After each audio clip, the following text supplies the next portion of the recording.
You were source energy before you came into this physical body, but you came into this physical body with knowing and intention. And as you move around in your physical body, you cause the whole of you to expand just like you knew you would. Now, when we began flowing through Esther and coming to gatherings like this and feeling the vibrational texture of your understanding, think of the word understanding. What understanding means, what knowledge is beneath where you're currently standing? What do you understand? And most of your understanding was missing because most people did not have a keen sense of how you and your physical body fit into the greater scheme of things, how you fit into who you were before you were in this body, and how you fit into what that energy is now, and how you will fit in when you leave this physical body and return. In other words, we wanted you to understand the relationship, this ongoing eternal being that is you. So we began talking about the physical you and the inner being you, and we talk about the physical world and the non-physical world because we wanted to get your attention about the existence of both so that we could cause a blending or a melding, a conscious understanding within you of how it all fits together. But the reality of it is, the true, universal, eternal reality of it is that you can never separate yourself from you. But in understanding the whole of who you are, then you can have a more satisfying experience in this phase of your conscious evolution. Now, most humans, especially at the time that we began flowing through Esther, had such a distorted view of what physical life on planet Earth even is about. And we want you to understand that what it is about, it's about this ongoing evolution of you, of us, of all that is. In other words, this physical time and space is the leading edge. It's where the vibration that we are all about becomes more and more and more until it is understood, it is witnessed, it is lived through your physical senses. In other words, thoughts turning to things is a big deal. Now, most of you want to say, well, we all knew that, Abraham, because we live here in this real world, and that's why we want to talk to you about how to get real money out of the whatever kind of vortex it is into the real bank.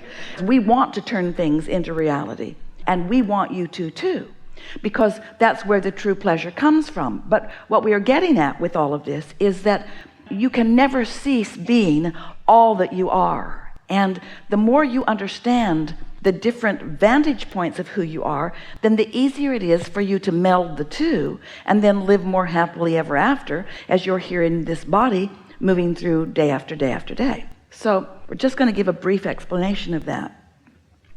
A new one that you haven't heard from us in this clear way before. So you were non-physical, blah, blah, blah, blah. You came into this physical body, blah, blah, blah. You mixed it up, blah, blah, blah, blah. You rockets of desire and go to the vortex, blah, blah, blah. You've already heard that. Book after book after book about that. And so now you stand in this now moment. And the only question that we think is pertinent to any moment in time is, how much is this human personality of me in vibrational sync with the greater part of me that has evolved so much? In the receiving mode, how blended am I with the whole of me? How much of that understanding, how much of that whole of me am I allowing to be present in this moment? How in the receiving mode am I? How in vibrational sync with who I really am I? How good is my timing? How great is my clarity? How vital and alive am I? How much of this potential blending and beingness am I in this moment allowing? Well, that all has to do with what you're thinking about right now. And what you're thinking about right now has to do with what you've been practicing thinking about, because you have propensities to thought, propensities to the way you think. You know, people who are always in a bad mood. Well, they're in a bad mood, and if you were to visit with them, they'd tell you why. They're justified in it, but nevertheless, they are blocking a good portion of who they are. And so that bad mood shows up as insecurity. It shows up as paranoia. It shows up as insensitivity. In other words, it shows up in all these personality characteristics that you might deem not very pleasant to be around. But what those personality characteristics are a byproduct of how much in the receiving mode they are or are not.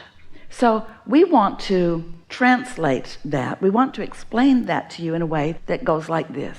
As best you can in your here and now moment, if you can accomplish an atmosphere, a vibrational atmosphere, where you're not blocking who you are, then the whole of who you are is standing here. So those personality characteristics are: you're confident, and you have ease about you, and there's no tension within you, and you have clear expectation, and you know who you are, and you feel loved, and you feel blessed, and you love others, and you appreciate them, and you're not nitpicking, you're not running around looking for problems everywhere. In other words, the whole of you is present in this moment, because you're not doing that thing you have been doing to block it off.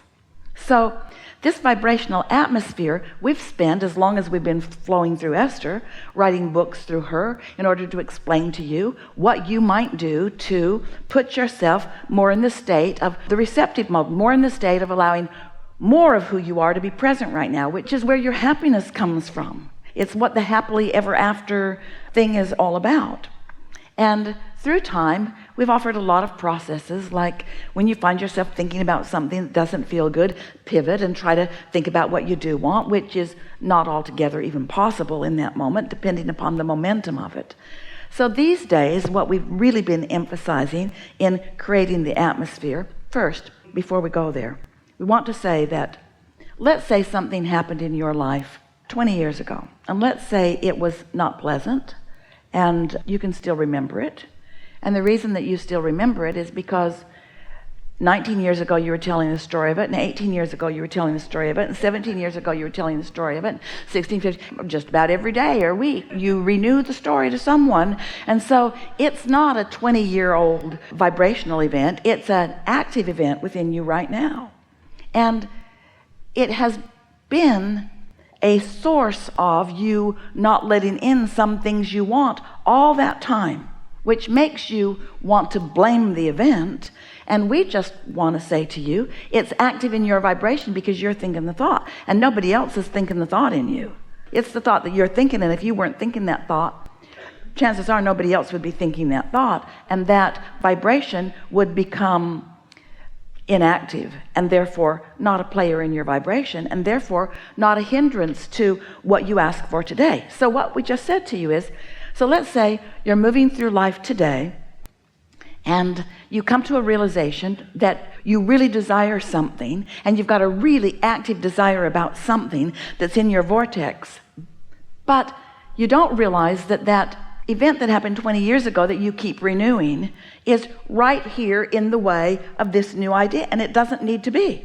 You could have a clean slate today. You could be standing in your now because because your inner being has been the clarifying process for you all along. When you lived something you didn't want, you threw a rocket of desire into your vibrational reality, and your inner being stands there with it, not literally, but knows it, bees it, focuses upon it, offers a vibrational equivalency of it, stands as the guiding light for you to find the vibrational resonance with it.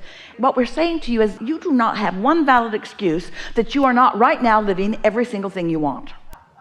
You don't. But the thing you do that keeps you from living everything that you want is that you have these old beliefs that you keep dragging forward, and you think that they are unimportant. Sometimes they're humorous stories, sometimes they are dramatic stories, often you use them for entertaining purposes, but mostly you use them because at some level of your being you know that there's something about that is in the way now, so you keep wanting to expose it, and every time you do, it gains a little momentum. It just keeps coming with you. Now the good news is, it also keeps causing you to create a really beautiful, improved reality that you don't ever let manifest, because those thoughts can't turn to things because you keep turning those thoughts to the things. You see, you get to decide which of the thoughts about your life that you get to turn to the things. And so if you're telling stories that are not satisfying, Esther's got one. She's got a floor in a house in Del Mar that is not pleasing to her and hasn't been for the entire 8 or 9 or 10, however many years it's been sitting there. Jerry and Esther chose the perfect tile. It was so beautiful. And when they came to their finished floor, They were told, well, we couldn't actually get that glazed tile, so we put this down, we'll glaze it afterward, we'll seal it. Well, they did seal it, but it never looked as pretty, and the stuff kind of peels off, and it's really not pleasing to Esther, and hasn't been for all the years she's been telling the story. And even though she's in a perfect position, she's hardly ever there, she could just call someone, have them clean out the furniture in that house and replace that floor, and next time she goes there it could be perfect, but she can't let that happen because the vibration of that floor is stuck in her vibrational craw. If you were to visit her at that house, she would say, come in, it's such a beautiful place except the floor. Then she would tell you, oh, you should have seen the original tile the way it was supposed to look. They couldn't get it, they were in a hurry, they put this down, didn't ask us. Then they tried to seal it. It looks crappy. Look under the table where the chairs have dragged around. Look out on the patio where the rain has dripped. It's dissolving. It's just dissolving out there. Yep. I could replace it, but I have to move everything out. Things that probably get scratched up. And it's not even like her. It's not who she is today, except for just that one story. Oh, there might be others, but just that one story. She just keeps renewing it, keeps bringing it forward. Now, in the scope of human events, that's not a very important thing, but it is in her way, and it is not satisfying. That's what we want to explain, is that you can never step away from the vibrational tension is a good word Esther is finding for what we mean. The vibrational tension between who you are in your physical body right now and who you are in your non-physical beingness right now, who you are in your beliefs about what you want and what your desires about what you want. There's this vibrational tension going on all the time, and you've got to find a way to manage that gap. And so we've been writing processes and helping you to think thoughts that feel better and so forth, and the processes are effective if you apply them at the right moment, like we were talking about earlier today. If you're in the receptive mode and you apply a process, you can get real movement and you can bridge beliefs. But if you are in a place of dissatisfaction when you try to apply a process, all you do is renew the complaint into a new moment in time. And that is the simple reason that you're not having more quick manifestations. We heard you laugh when we asked you, do you know what you want? And do you believe that your belief is in vibrational alignment with what you want? And you didn't laugh, you sort of groaned because you know it isn't, but it would be easy to fix that. And so that's why we're asking you to just for 15 or 20 minutes a day, quiet your mind. And when you quiet your mind, you stop thought. And when you stop thought, you're not renewing that 20-year-old problem. And when you stop renewing it today and you stop renewing it tomorrow and you don't renew it the next day and you don't renew it the next day, before long, it becomes an inactive. It is something that you could bring up again, but it becomes less and less dominant player in your vibration until you find yourself in such close vibrational proximity to who you really are and what you really want that the impulses flow into your mind more and more and more. And that's what we call living in the receiving mode.